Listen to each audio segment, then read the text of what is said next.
Hello everyone, I'm your host MX2, and in this video we'll be going over the modeling process that I used to create all these little kit bash parts that I created in this recent PartRush.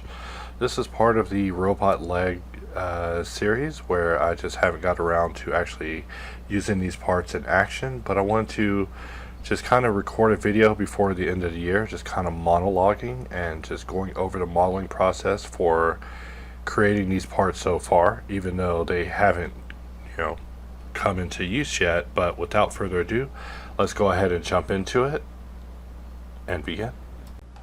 So this video actually represents the beginning of the bot leg saga, right? The bot leg is just one of the parts associated with the parts library I was in the process of putting together before I deviated and started putting together an entire robot because I just started getting excited.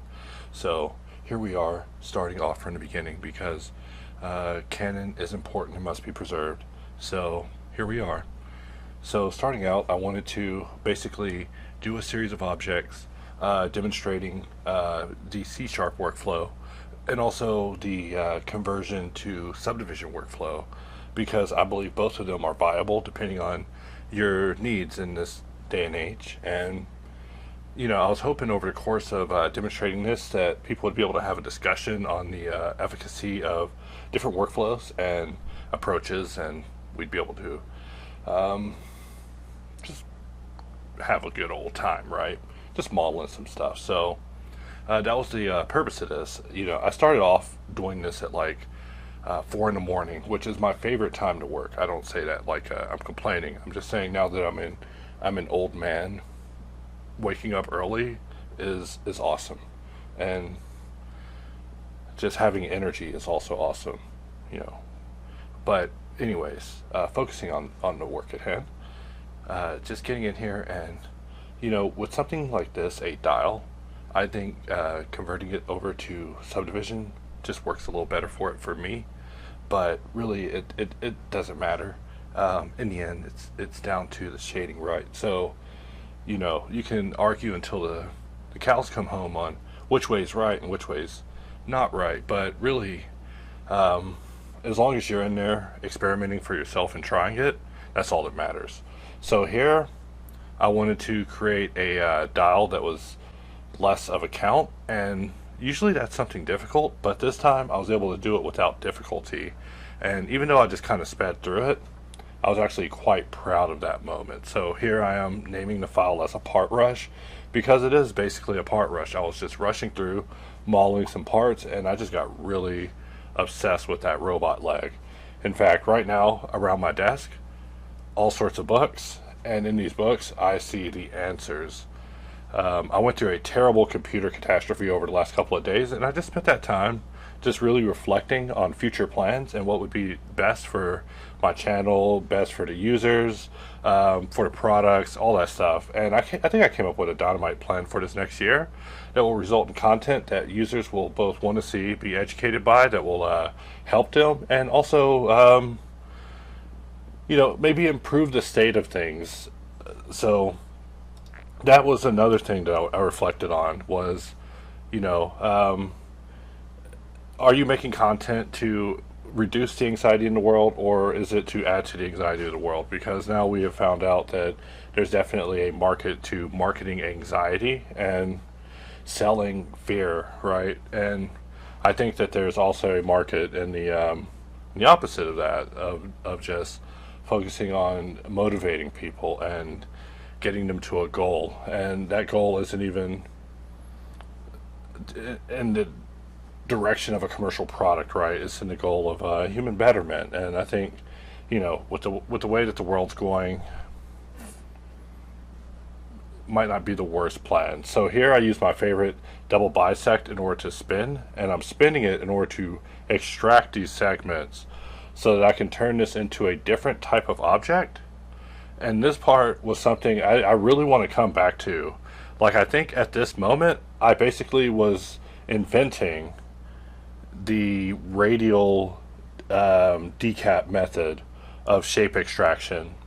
It just hasn't been turned into a dialogue yet, but it is something that I want to revisit in the future. That basically, if we were to radially terminate shapes and turn that into a radial object that was being generated at the same time that we're terminating things, and we had some sort of fancy math in there, of course, that's for people above me, then I think that we could actually have something that was would be really intelligent as far as radial workflows is concerned. Just taking the workflow forward. I mean, all the tools, I'm always looking at them thinking, how can it be taken forward in the future? So now I'm just assigning some basic materials. Got to keep the bevel segments on a neutral count, so that way we get something that is acceptable when it comes to material sharing. You know, if it's like an odd number, it gets weird. So, you know, like I said, I am looking at a ton of like books and things and stuff off on the side in real life, and I'm probably gonna get a camera to just point at my desk so that way you can see how basically I got this IKEA lamp pointed at like a bunch of art books, and I just realized that the answers are in front of me. The answers are all in front of me, and so I think just through fierce focus, um, we can find a path. You know, there's always this fear, this reaper, right, that's following us in this field now because everything's more efficient and we're just being evaporated. But you know, even in reflection, I also recall a time when I subdivided just like that and failed out, right, in the oil field. George Bush had basically left office, and you know the Halliburton military industrial complex was ending, right? So working in an oil field, it seemed like it was real cool to see, even though I see now that that's actually terrible.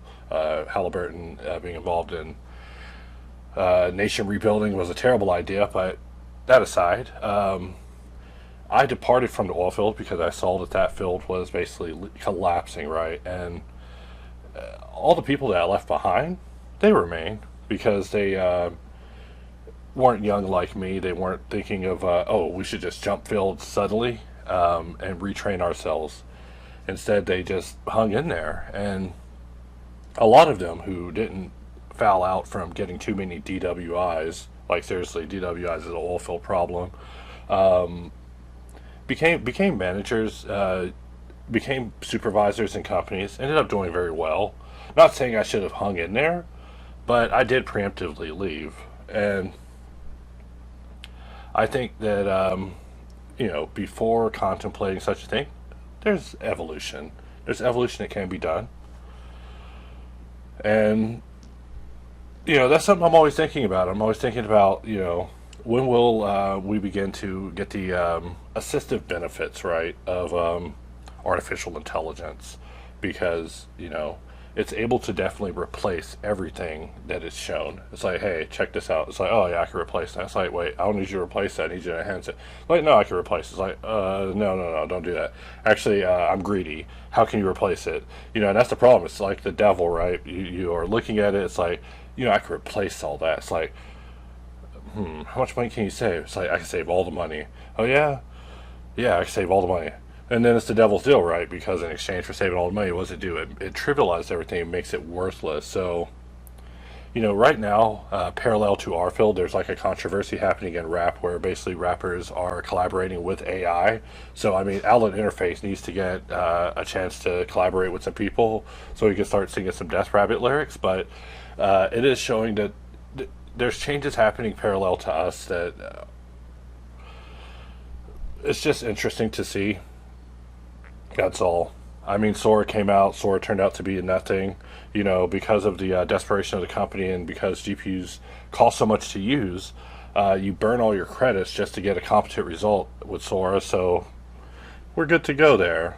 You know, a nothing burger. So I think I had a bingo board up on the whiteboard for people betting on what Sora was going to be like. So I believe I actually owe someone who betted on it being predatory and a nothing burger, which is double whammy, you know, for a company that's trying to go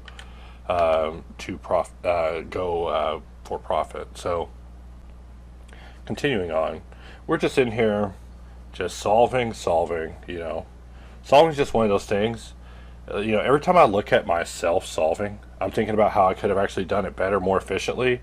I'm like, oh man, I did kind of a subdivision in there, you know. And I'm always looking at the corners. You know, the corners is like the main thing, right? Like I spend the most time dealing with corners. Like if I could automate the corners, then we can definitely negotiate these flats with some sort of auto grid, right? An auto grid that constrains with both sides.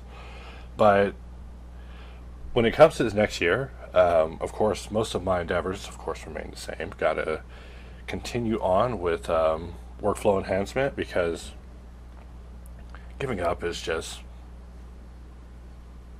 not an option. Not an option.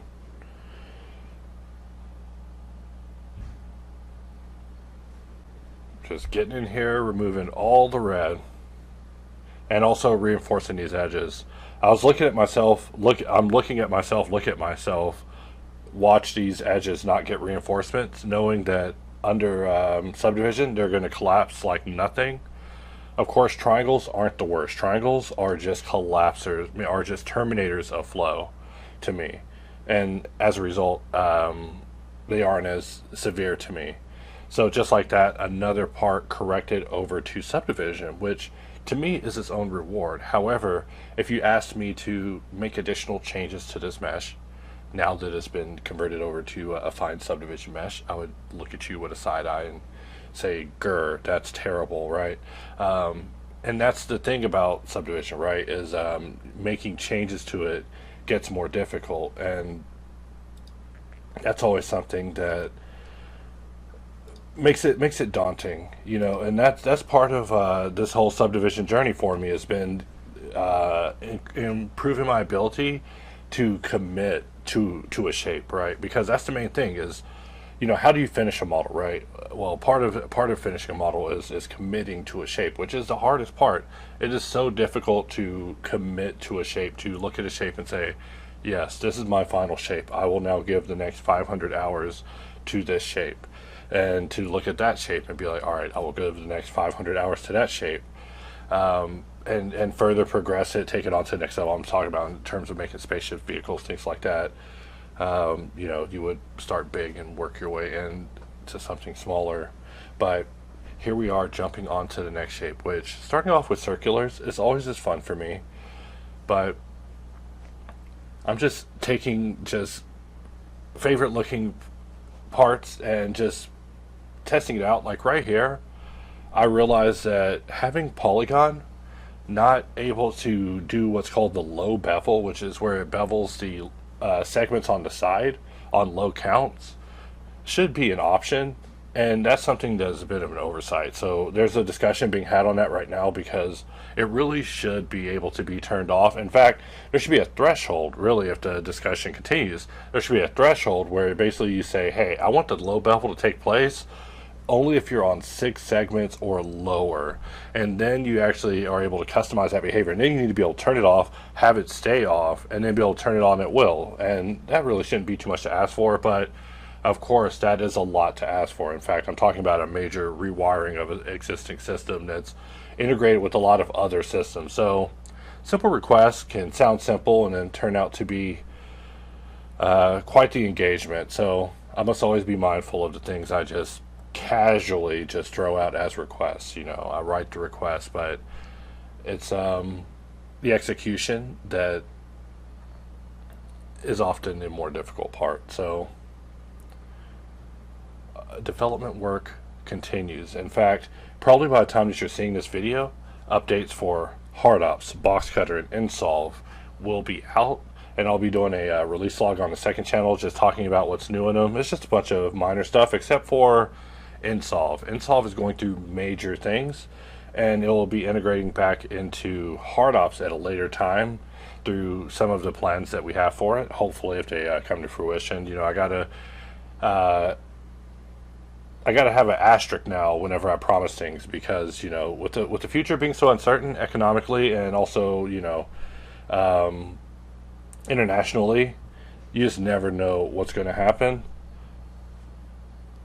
You just never know.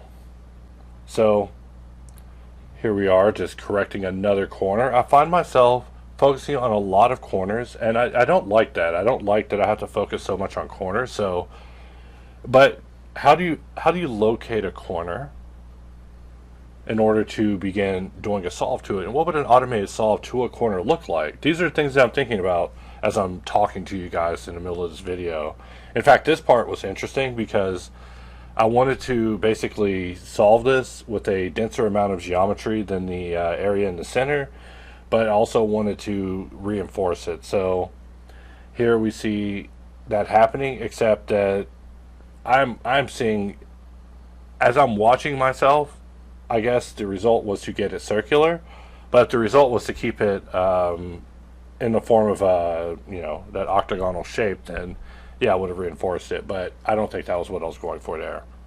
So who am I to say? Continuing on, and I'm also trying to name things, right? I'm trying to be a better person, right? So I got to name stuff. Naming stuff is what cool people do. And I'm also trying to just keep two materials for this for now. So I wanted to also integrate geometry nodes into my modeling.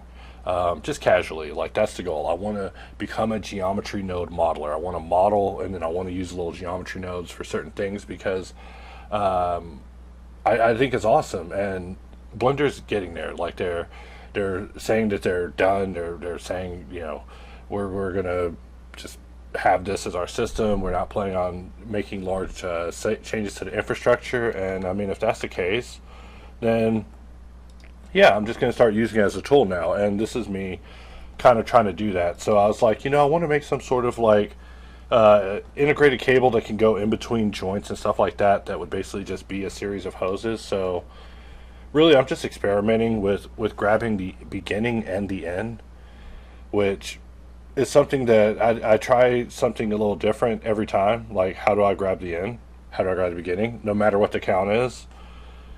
And this is just me just being random with it. Like, I wanted to just extrude it out and then rejoin it to it and then have it be drawable, which we see that that's possible. However, it's not doing it to the tails and heads of each curve, which that's something I'll have to go back and do more studies on. What's crazy is I asked ChatGPT so many questions about geometry nodes, and it will give me the most elaborate but incorrect, nonsensical answers, and it makes me angry because I have friends who are very, very big fans of ChatGPT and they swear by it, and I'm like, dude, this service needs to be canceled. This thing's a liar. How can you make us a lying service like this? How is this a marketable product when it lies so much? And you just get in there, you ask it a few jobs, starts telling you to add some nodes that haven't even been invented yet. And I mean, really, the Blender people should talk to ChatGPT about their system, and they'll be like, "Oh, we should make these nodes with logical names, and it'll make sense." Like, I don't know. Maybe I've been spending too much time with GPT, but I also decided I wanted to put a tail on it that was using one of the other meshes, which I thought would be cool for this particular mesh, but I wasn't able to get it to be on the tail and head of each curve, right? So I wasn't able to do that, but I was able to create a switch variant that was able to put a version on just a single curve, and that will certainly do for this. So here we see that being set up here, so I just set up a switch for that. So if you can't beat them, just put a switch on it and just make a switch that makes it work and then jump back and forth. I don't know. I'm just being random here, having some fun. But, a major part of remembering the things from the tutorials that I've been watching on geometry nodes is spending some time just practicing it. So, like, what I'll do is I will go and watch like a ton of videos and just really just experiment with that information, just kind of let it marinate and try it out, and then from there go back to learning. So I'm just trying to just put breaks in my learning with execution in order to try to put it in my brain deeper. So as we can see, that's maybe the way to do it, or the way that I always should have done it. But yeah, if you're thinking about just getting in there and messing with geometry nodes, just do it. Just get in there and just make something simple. Just get in there and start doing a bunch of random extrusions. Like here, I'm just extruding some faces and taking those faces and removing them and then subdividing it, and then using material separation in order to shade it automatically. but this curve is complete, and that's all it is. It's just a curve with heads and tails with a switch variant that I should have exposed. So now we move on to the next part. So this part, probably more complex than it should have been, but it's really not that bad. Really basic. I mean, if I was using the C# workflow, then I would be done by now, right? I would certainly, it would just be over, right? I would just hit it with the bevel, do a little weld. Here I'm using the nSolve bevel. However, it doesn't have a backup system for us to basically test things out. So as a result, I'm having to manually build that mesh, which is important. It's important for you to know how these things work on the back end so that they can be gamed, right? Because when things don't work out, what do? Should you send me an email? Well, yeah, you can send me an email. But if I'm asleep, then I won't be able to respond to it immediately, unfortunately. I mean, I certainly care about your email. I'm reading every email. But I'm not able to respond to every email immediately. Sometimes never. So, but I do try to be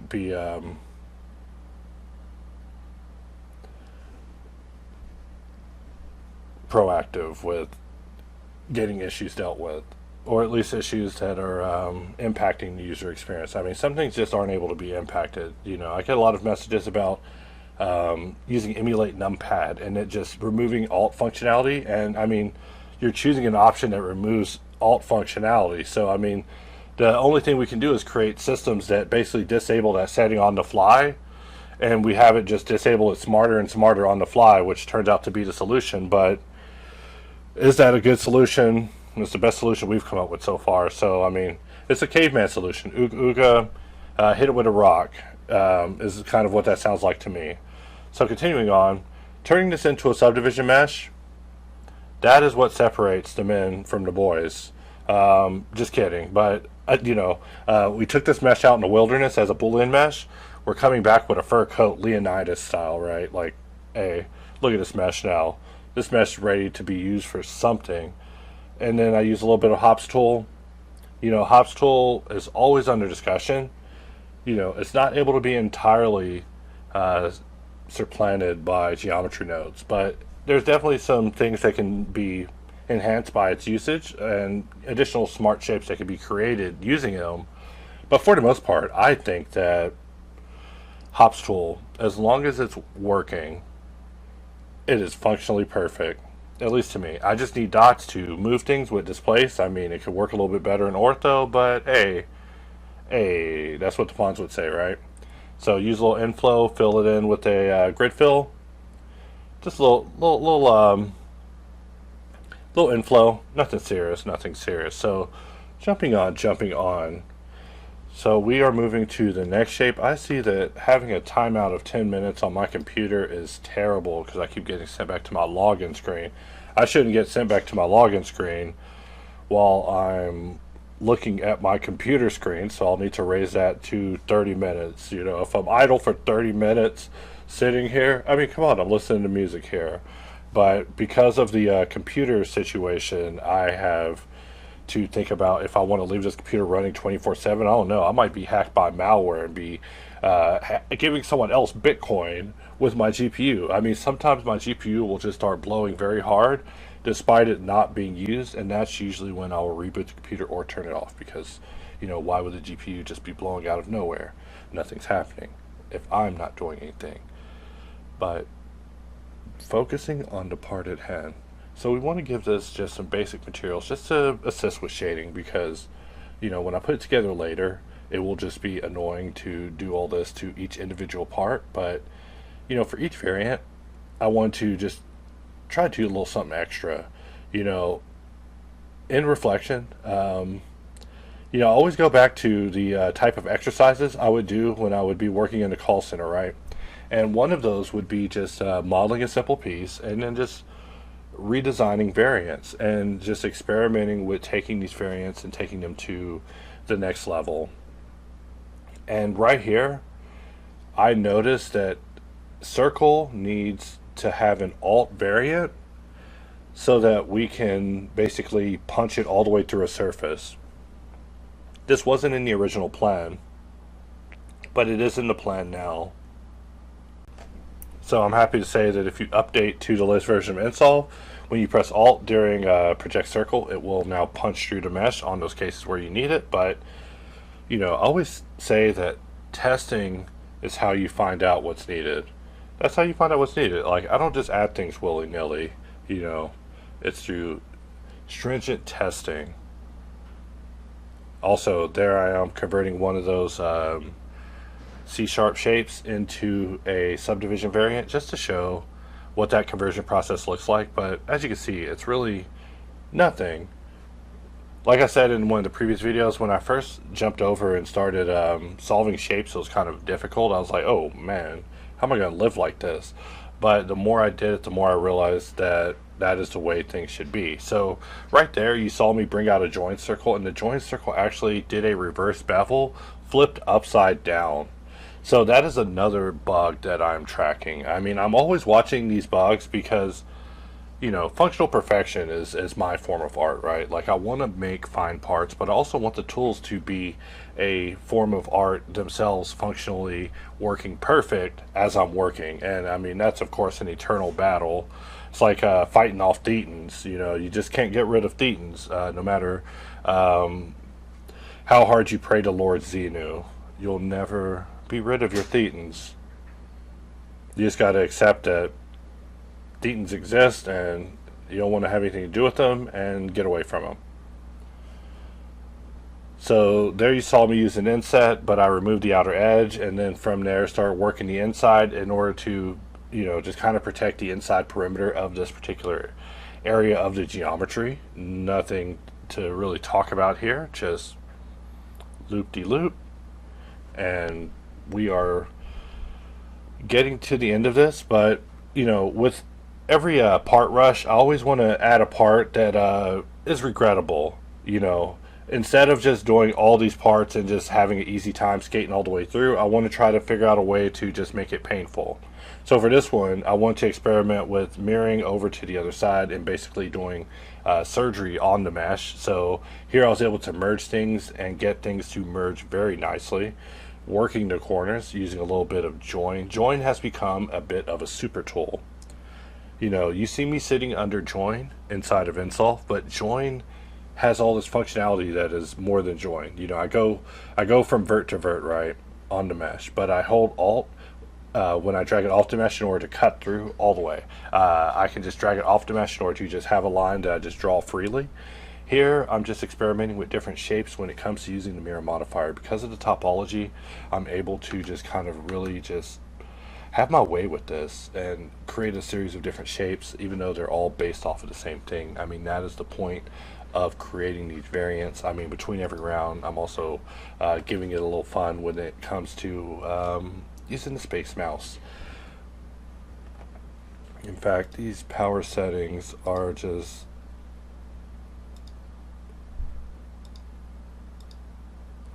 getting atrocious. Alright, there we go.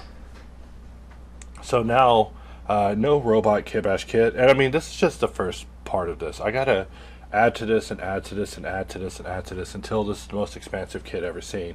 But right now, it is starting off simple. I'm just really warming up, just popping the knuckles, shaking the old fist here, just getting the party started, right? Because sometimes you make a piece and it's in the variants that you find a part that is even better than all the endeavors that you did up to that point. Sometimes you get stuck in a multiverse of possibilities and you end up finding the whole look in there. So I'm just having a little fun here, just playing with Subdivision.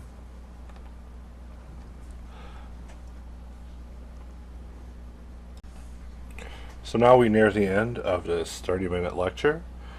But before that, I want to do one more merger of pain, and that is taking a part like this and merging it flush into a piece that is already solved, and then solving that piece subsequently, which you think would be a nightmare, but it isn't that bad. I mean, making edits to solve geometry is just adding to the puzzle. In fact, I've been playing this game, Balatro, and in fact, it was because I was getting 5 FPS in that game that I realized that my cooler had basically died.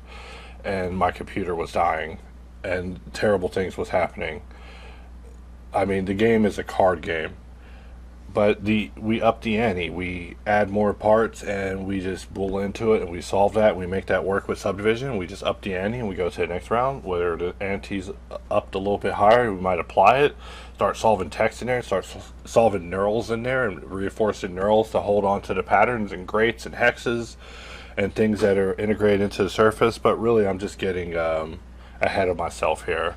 So using the classics, EM macro is what I was using there, and even though this is merged up against the mirror modifier, it creates that face up against the mirror point that you have to go back and delete. But once you're aware of it, it's a lot easier to deal with. So here I'm trying to use the gizmo system in Blender with normal in order to move things, and as you see, I was able to move it in the end, but I'm still not the most familiar person whenever it comes to that. So now finally we get to the end where I get to just orbit around the scene and show all the work that's been done.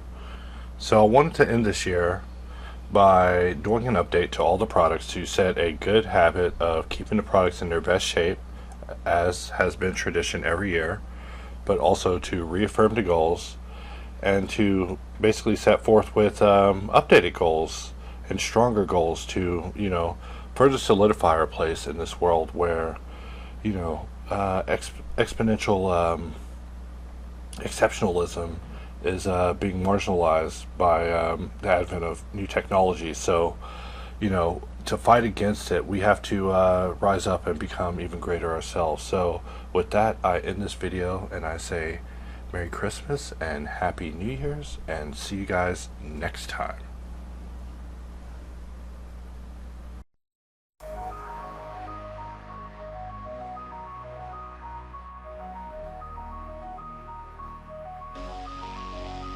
Subterranean confines engaged in hyper-solving stark solves illumination of mere evidence and spark decay, encroaching pondering an existence forlorn, visited by the coast chieftain who distant scorn. Within the hop sanctum my dust stands so grand, the effulgent sigil of hops at my command. None shall traverse my nights of purple might, reanimated sentinels prepared for the night. Entwined by the end, sweet destinies interlace, bolts and aureate, cursor armor embraced a mission bestowed both dark and grim, to seek and dispatch her hopes luminescence. They must ascend, Boxcutter warriors and will to end.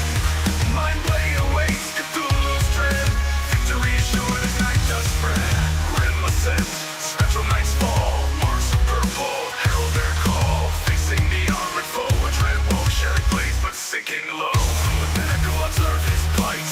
Shattered remnants taking flight.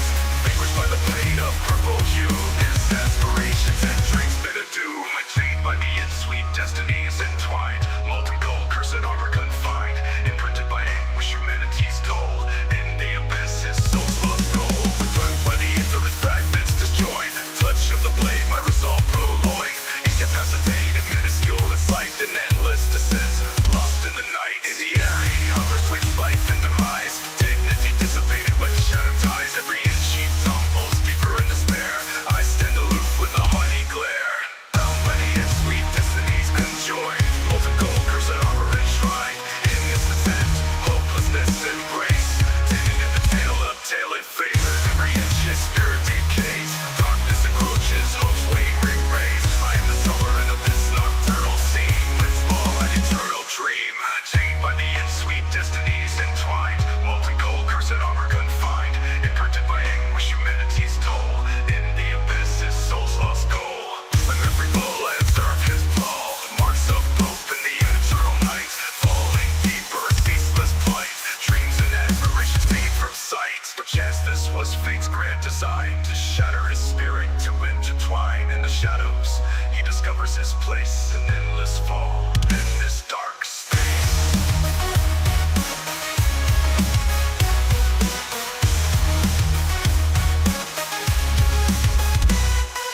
Chained by the sweet destinies entwined, molten gold, cursed armor confined, imprinted by anguish humanity's toll. In the abyss his soul's lost goal. In the abyss, visions of those light windows of hope. In the eternal night, falling deeper, ceaseless plight. Dreams and aspirations fade from sight.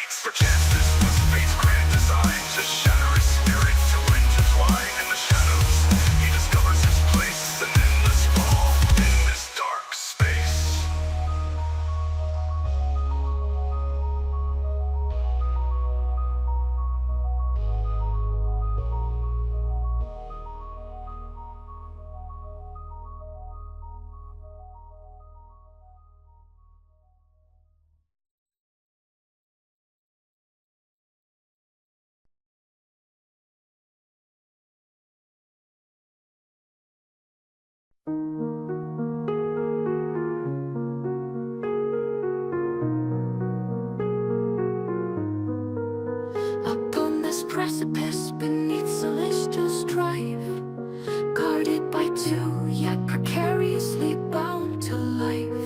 The firmament distorts a kaleidoscopic fracture, and I in trepidation witness the rift's manufacture.